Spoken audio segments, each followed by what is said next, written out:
Welcome conference. Welcome to this special conference here at the fantastic Congress House. Isn't it great to be here today in this historic building? We're here for a special conference. It feels like the sort of last day of term a bit today, doesn't it? It's kind of non-uniform day. Not for you today, Andy. Maybe we'll go and have a water fight later out the back if anyone's up for that. But we're here to announce who is going to be the next Labour leader. I can feel the tension in the air. The anticipation is rising. I know you're all looking for those special clues. Who's got their lanyard on? Who's got the tie on? Are their legs crossed? Well, all will be revealed very soon.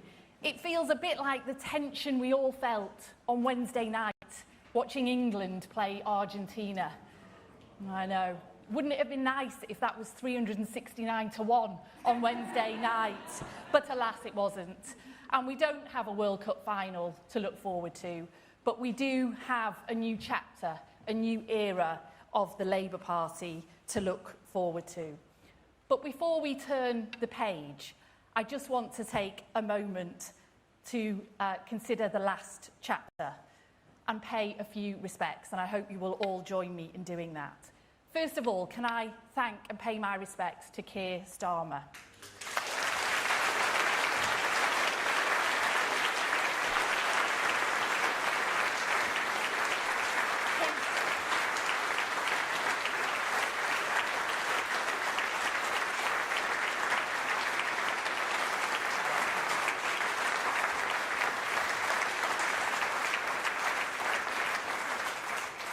That's really nice. And his legacy will be of the guy who helped save the Labour Party. He took us from that historic defeat and just 4 years later took us to that historic election victory. And we thank him for that. And that meant that we had a really strong Labour government that was able to deliver on our Labour values. And he, under his leadership, he did just that. Lifting 500,000 children out of poverty, real wages rising and interest rates falling, restoring Britain's standing around the world as a force for good and change, ending no-fault evictions, rail back into public ownership and giving our mayors powers over buses, of which I'm sure we'll hear more about, day one rights to sick pay, and finally ending 0 hours contracts. And just this week, Hillsborough Law. What a moment that was. And finally, ending the hereditary principle in the House of Lords. That is just to name a few.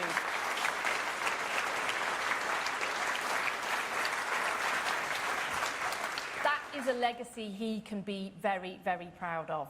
And can I also thank Keir and his team for the way in which they've conducted themselves in recent weeks, with dignity and with grace. Changing leader is never easy, but I'm really pleased and proud with the way that we have gone through this process as one Labour team. And that wouldn't have been possible without all of you in this room today.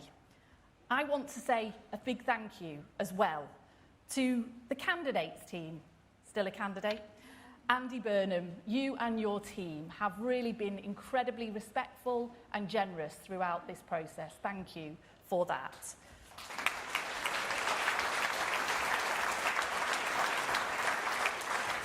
And thank you to all the Labour Party roll holders, the elected representatives, our trade union colleagues for helping to steer this ship into steadier waters. Thank you for that too. But most of all, can I thank our fantastic General Secretary, Holly Ridley, and all the Labour staff around the country.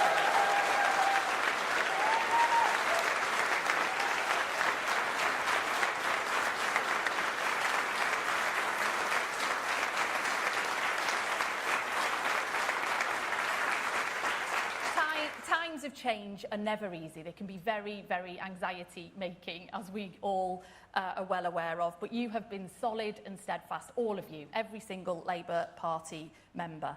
And I strongly believe that we have come through this process stronger, more united, and showing the very, very best version of ourselves to the country. And this gives us a very strong platform as we enter this next chapter, this new era for Labour. People are crying out for change. They're crying out for hope, for agency over their lives. That's what Labour governments and Labour Prime Ministers are elected to deliver on. And I'm really confident with the foundations that we have laid, with the strong and united Labour team that we have, with our values, with our ideas, with our drive, and with our new leader at the helm, that we can rise to that challenge and we can change people's lives for the better.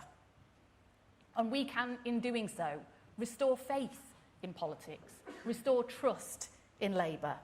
So, conference, let's be proud, let's be loud. Together we can do this. Thank you very much.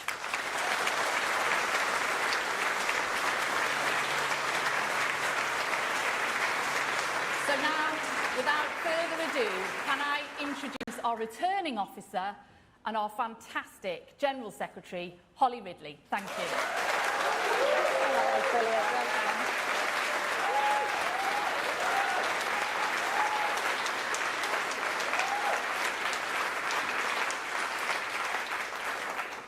Thank you, Lucy, and good afternoon, everyone. It is always a privilege to see our party gathered together. The fact that we meet in Congress House, a place that embodies the enduring partnership between the Labour Party and the trade union movement. It is a fitting reminder that our strength comes not simply from the breadth of our movement, but from the values that unite us: solidarity, fairness, and a shared commitment to improving the lives of working people. I'm Holly Ridley, the General Secretary of the Labour Party and returning officer for the Labour Party leadership election. In a brief moment, I will hand over to Shabana Mahmood as Chair of the National Executive Committee to announce the new leader of the Labour Party. But first, I want to say a thank you to the Procedures Committee of the NEC for their leadership in overseeing this process and ensuring that it has been conducted fairly. And to the Labour Party staff for their professionalism and hard work throughout this period. But before we can announce the result, the returning officer needs to read a formal declaration. As returning officer, I formally declare that I am satisfied that this election has been carried out in the manner which is fair and fully compliant with the Labour Party rules. So, without further ado, I will now introduce Shabana Mahmood, Chair of Labour's National Executive Committee, who will announce the new leader of the Labour Party.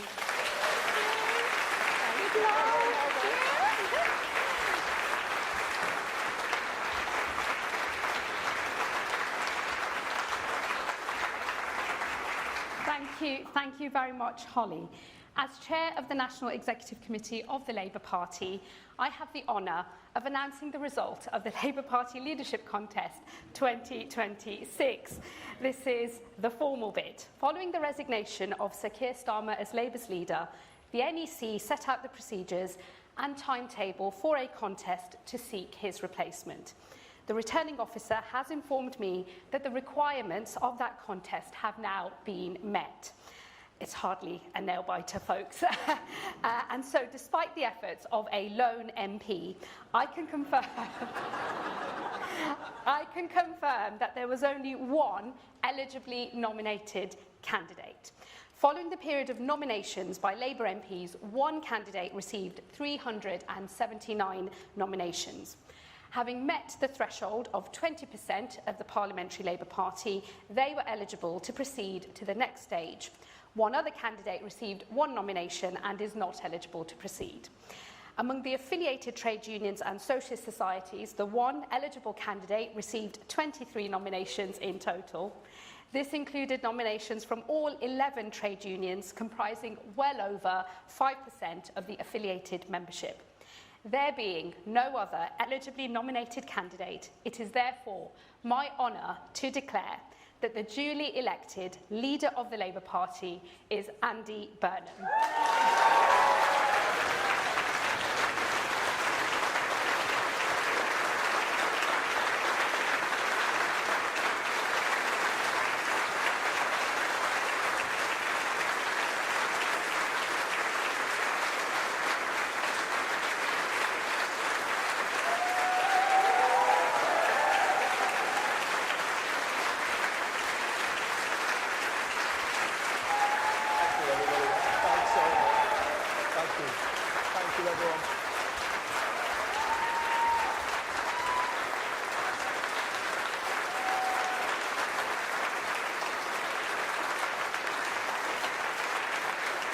you so much, everybody.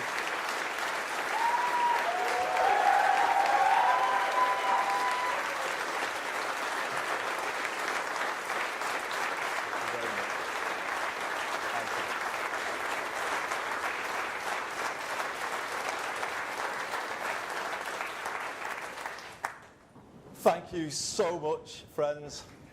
What a moment. And what backing you've given me.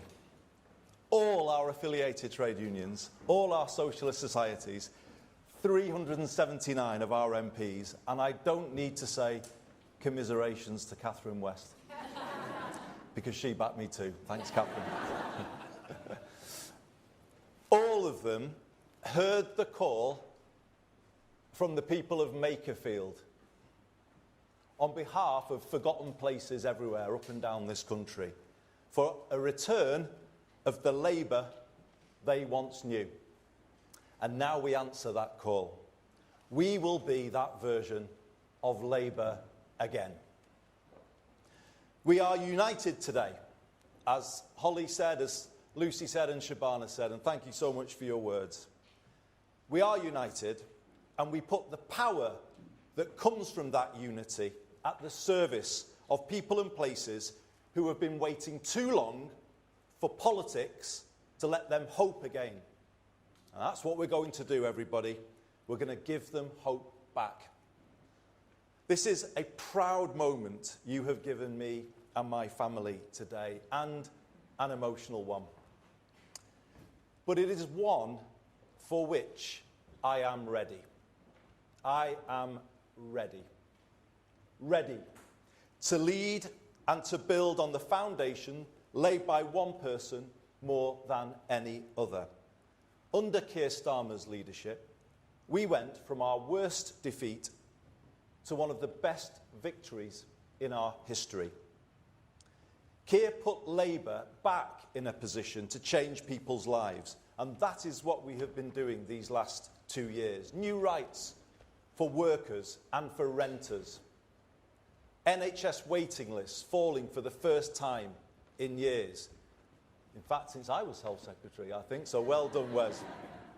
Rail back under public control. Britain's reputation rebuilt on the world stage. And as Lucy said, just this week, the biggest rebalancing of the scales of justice this country has ever seen. Today we thank Keir for his service to our party and to our country.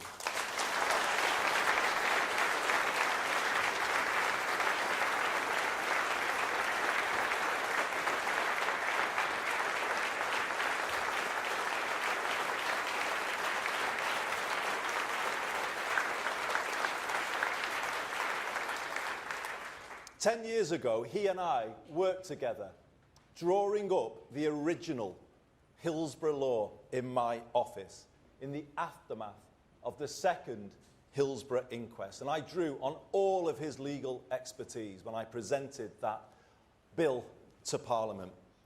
To be in Parliament on Tuesday, when Keir delivered on his promise to the Hillsborough families and all of the other campaigners who were part of the Hillsborough Law Now campaign, a promise to end the cover-up culture in this country, to pass power from the authorities to ordinary people, and to prevent anyone in future going through what the Hillsborough families did.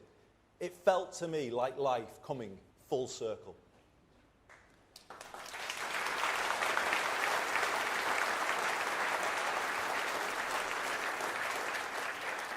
My journey to this stage today began in earnest at Anfield in April 2009. The COP made me confront the fact that this country does not work for working class communities like the city of my birth. In fact, it's worse. It turned its back on them. Political power was used viciously against them to protect vested interests. Economic power cruelly stripped with the deindustrialisation of the 1980s, as it was against so many places up and down the land. And let us never forget, these are the very same places that built this labour movement, this trade union movement where we are today, Paul. Those are the places, but they were the places that were done down. This labour movement, the trade union movement, was forged in the steelworks and ironworks of Sheffield, Scunthorpe, Port Talbot and Teesside, in the coalfields of South Wales, Central Scotland, Nottinghamshire, Derbyshire, Yorkshire and Lancashire, in the mills across the Pennines, west and east, in the shipyards on the Clyde and on the Tyne, and in the dockyards of Liverpool and here in London. The people of these proud places made labour. But we have to ask ourselves, just as I had to ask myself at Anfield that day, have we been good enough for them? Change starts with honesty. We must recognise that this generation of politicians, myself included, have failed to challenge a political culture and an economic model that simply doesn't work well enough for ordinary people. 4 decades of the neoliberalism that began in the 1980s have not been kind to the places that built our party, nor to the communities across the UK in rural and coastal areas. So we pledge today to them to be better. And as I accept the honour of leading this party forward, I will tell you about 5 things I will do to make us so, to make us better. First, I will work relentlessly to build a culture of one Labour team, because change starts with us.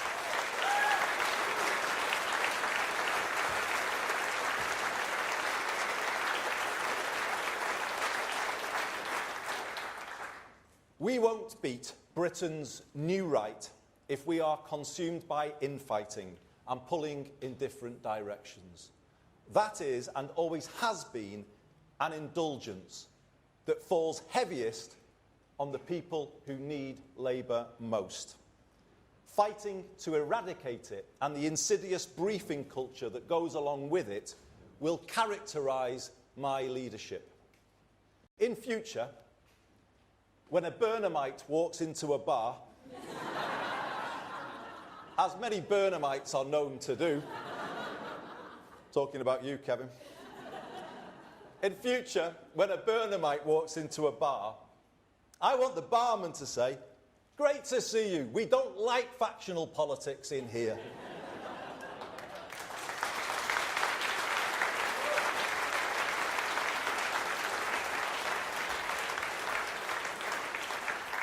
Now, you might know, and your reaction suggests so, there's a different version of that joke told by people who put internal politics before anything else. But here's the truth. Their factionalism has bedevilled us. Today we move beyond it. I have supported all our Labour leaders in my lifetime because I believe a united Labour Party and Labour movement is the best hope for our country. And I know you believe that too, as do our members up and down the land.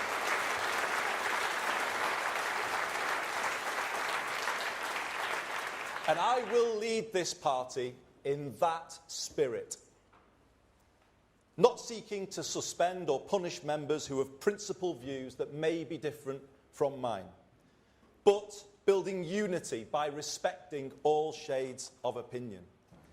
And contrary to what you may keep on reading, I haven't made any decisions yet about who will be in that top team, but I will soon, and when I have, you will see it reflects all parts of our party, all communities, and it will reflect your own place within this great party of ours.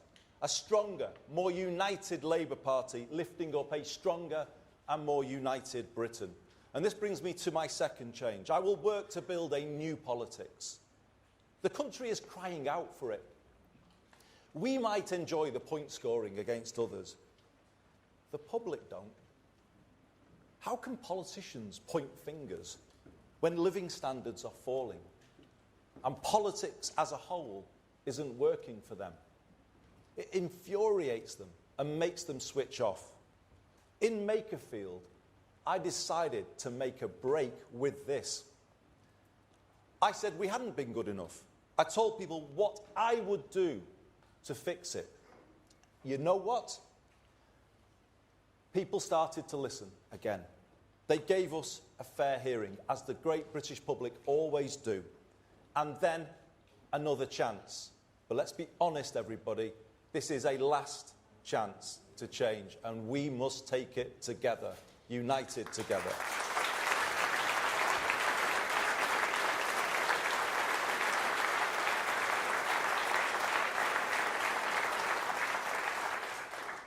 Tell people what we will do, rather than always going on about others.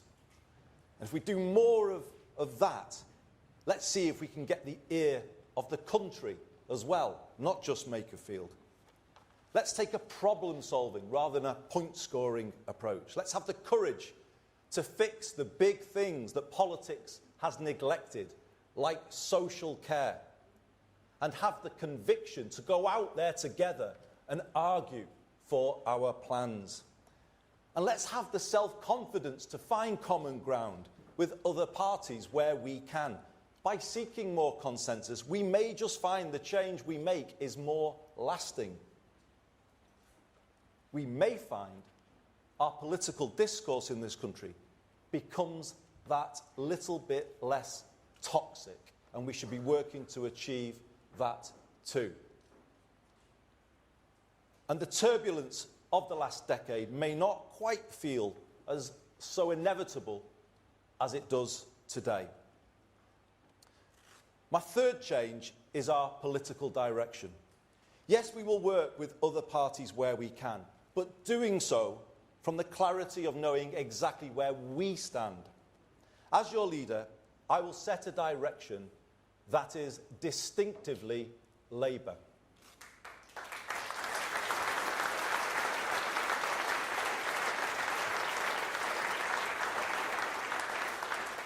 We won't try to out-green the Greens or out-reform reform, or doing what we've done in the past of wearing too many Tory clothes. Let me tell you, I'm quite happy that Kemi doesn't approve of my wardrobe choices, because I'm not keen on theirs either. From here, we do it differently. We win by being us. Boldly, confidently, authentically us. Labour. That's how we win. I want people to understand the thinking behind the political direction I set, so people can see the decisions we take and the reasons why. I am clear, Britain took a series of wrong turns in the 1980s. Political power was centralised and economic power was privatised. The country surrendered control of the essentials: housing, water, energy, transport, and left people exposed to higher costs. That in turn led to the concentration of more wealth and power in the hands of fewer people and fewer places. Large parts of Britain were deindustrialised without the power to set new ambitions for themselves. Proud British towns, now a shadow of what they once were, and high streets in decline, so common up and down the country. Slowly, at times imperceptibly, over 4 decades, political and economic power drained away out of our communities in every region and nation of the UK. If local places don't control something as basic as a bus service, how can they connect people to opportunity and turn things around? If the sell-off of council homes leaves the country chasing rents in the private rented sector through the benefits system and paying for temporary accommodation for thousands of families as they have to do here in London and elsewhere across the country, how then will we find the money to invest in prevention and improve people's lives? The truth is we can't. And if we don't have sufficient public control over the cost of the essentials, how can we have control over inflation, public spending, and the rest of the economy? The right used the phrase, take back control, but they are the ones who gave it away in the first place.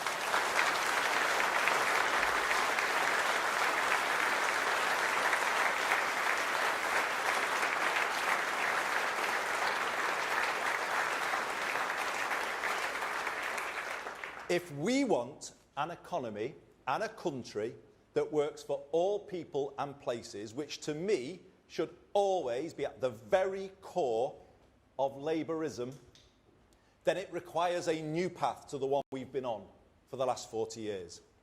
The government I lead will confidently lay that path out starting next week. And that is why this change today is the most significant change moment in our politics for 40 years. It will take us to a country where life is more affordable and all people and places are lifted from where they are now. And conference, this is my fourth commitment to you. I mean it when I say all places. I will be a leader for the North, the South, the East and the West, for Scotland, Wales and for Northern Ireland.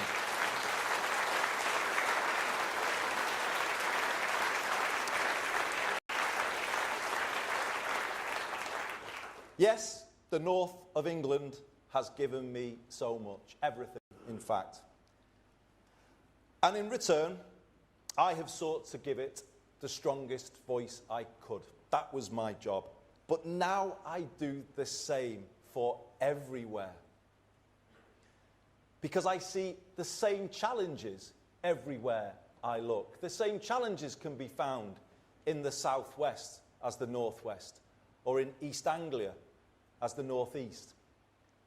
And this is the moment to speak for all parts of the country and unite people in a common cause. I love every part of this country. I love all the different accents, all of the different traditions, some of the football clubs. But no, I love every part of it. But I also know they can all be more than they are. And that's what kind of drives me in politics, the kind of feeling that they should be more than they are. The feeling that kids shouldn't have to leave those places, those proud places, to get on in life. We should make them more than they are, help them take power to be more than they are. And this brings me to my fifth and final promise. We will take power back from Westminster and Whitehall and give it to the place where you live.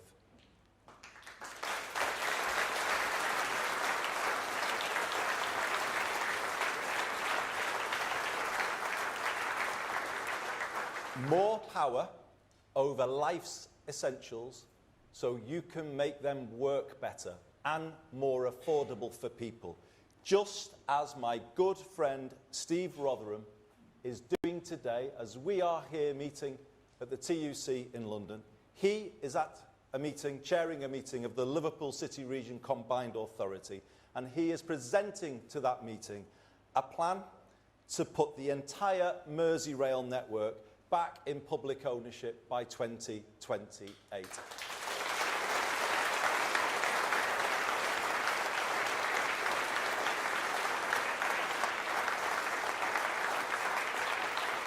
A plan to cut fares, make trains run on time, and a railway run in the interests of the passengers, not shareholders. We want to give your area more power to build the council and social homes that you desperately need for those families I was talking about a moment ago. More power to improve your high street, backing local businesses such as the pubs and the shops that bring them to life. And make no mistake, everybody, I will be a pro-business leader of the Labour Party, as I was a pro-business mayor of Greater Manchester. We turn places round together.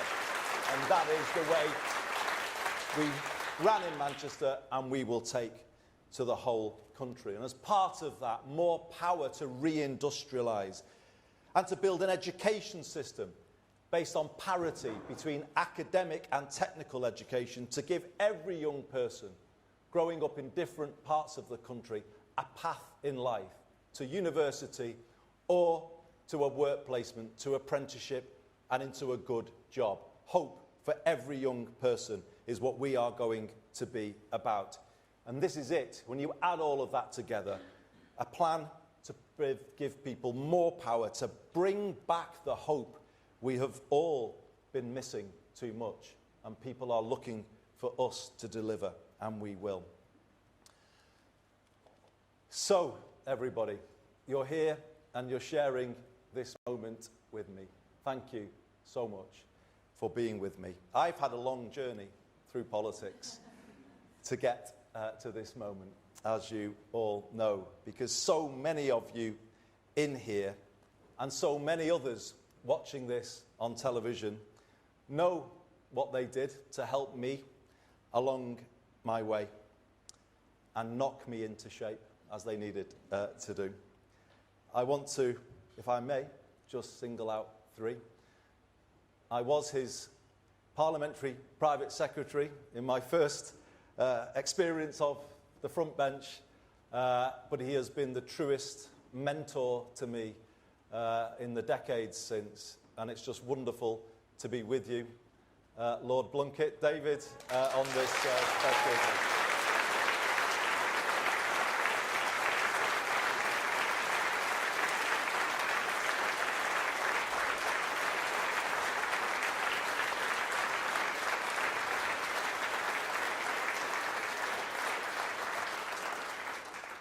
I would say he taught me everything I know, but no, it's certainly not about football. But it is wonderful to have you at this moment with me, David. Can I also say to Dame Margaret Beckett, you were a wonderful friend to me and guide throughout my time in the cabinet. You were always there for me to give me that nudge that I needed. And similarly, as with David, I am so proud, honoured that you are with us today.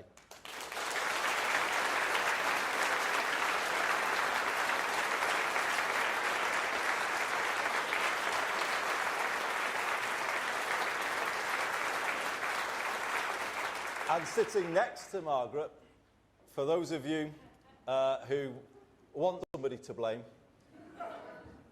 he is the man you can hold to account. He is the man that fired up a young Andy Burnham in the northwest of England in the mid-1980s with rhetoric of the kind that remains unmatched, I would say, in modern politics. It has always been something that I treasure, to get a message from him with his advice and the care and the thought he puts into those messages.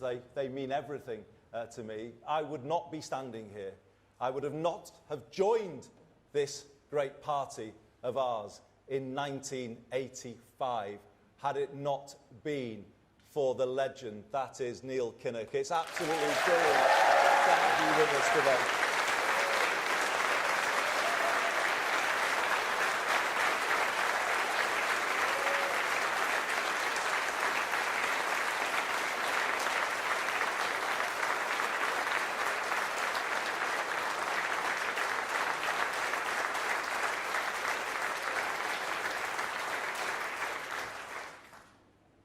So many of you here who I can't name, so many watching, have helped me get here.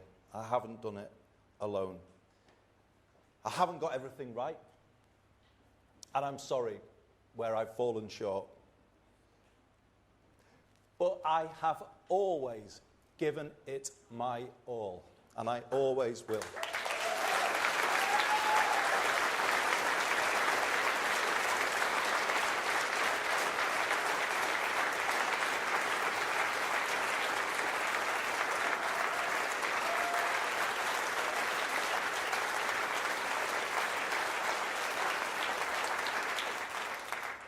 Truly, I've given this party everything I've had, but now it's done the same for me.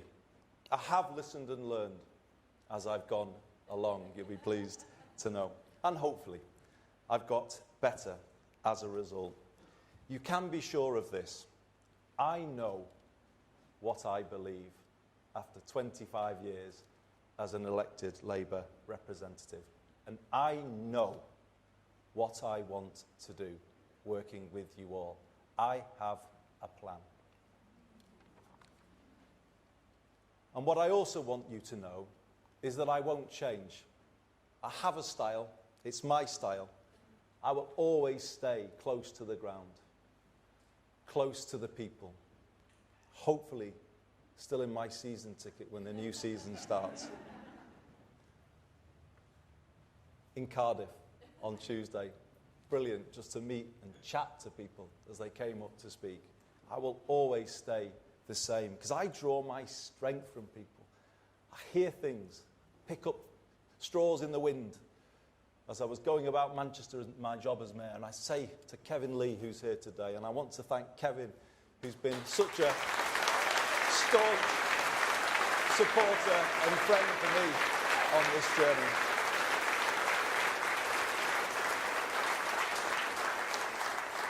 I would bring a little idea from Greg's or the pub or wherever, and he'd say, well, this is hardly from a think tank, what am I meant to do with this? But that's how we did it, just to be close and listen, and that's what I'll do. I'll be out and about in August, in all parts of the UK, definitely in the south, and I'm off to Gravesend later to show I'm for the south too. That's the way I've always done it, and it made me really proud recently. You might call it faint praise, but I took it as very serious praise. Someone said recently, Andy's all right. He's for us. I was so proud of that I made it my slogan in Bakerfield. I am for us, for all of us.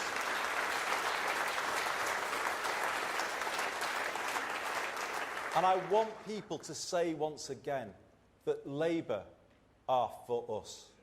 I want that to just fall off people's tongues, and we can do it. We can be that party, the party that puts more power in people's hands, drives good growth in every postcode, and puts hope in every heart, that gets the country pulling together again and moves beyond the divisions of recent years. All people and all places, public and private sectors, in a new sense of unity and common cause. That's my mission as your new leader, to bring back hope. I believe in all of you, and I am confident we can do it. Thank you very much.